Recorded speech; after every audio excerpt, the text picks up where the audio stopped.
Sa atong panahon makaron, sari-saring kalamidad do atong ginapangatubang, agro sambilog kara, hay do pagbago it klima nga makaapekto kapareho it mga bagyo nga nagadaga it pagbaha.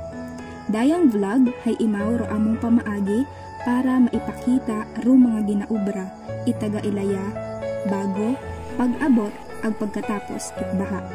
Ibihi kami nga daya hay atong sayuron.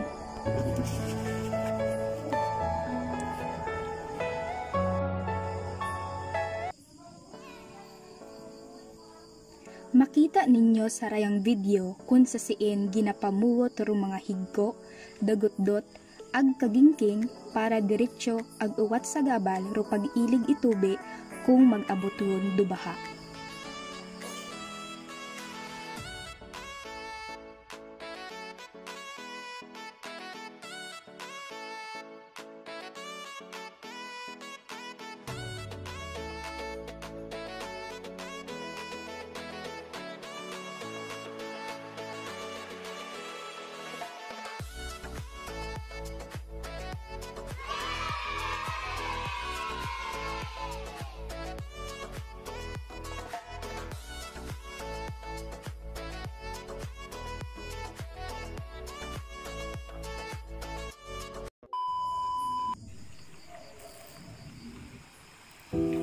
Raya ro sa bilog sa mga halimbawa kung sa siin ro manugbalsa hay haabutan itbaha samtang imaw hay gapauli.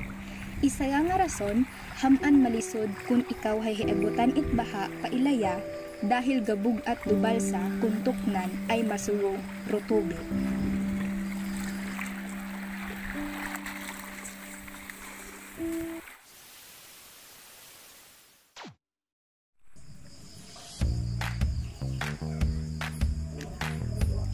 Pagkatapos itbaha, do mga tawo hay gapang lambit.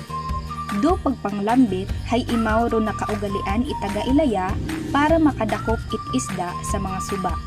Kung sa siin, do manog panglambit, hay gagamit it lawis-wis o kagingking para matabong ag masangit do isda paagto sa lambit nga nagahugat sa ilawon.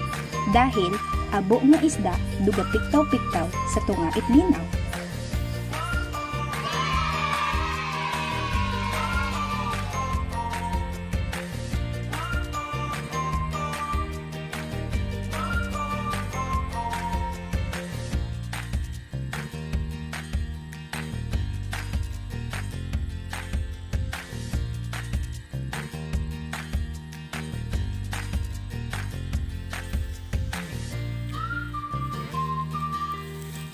Two hours later.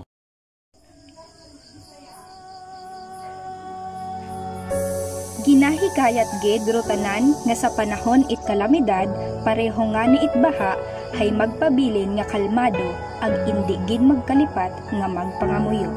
Stay safe, stay home, God bless us all.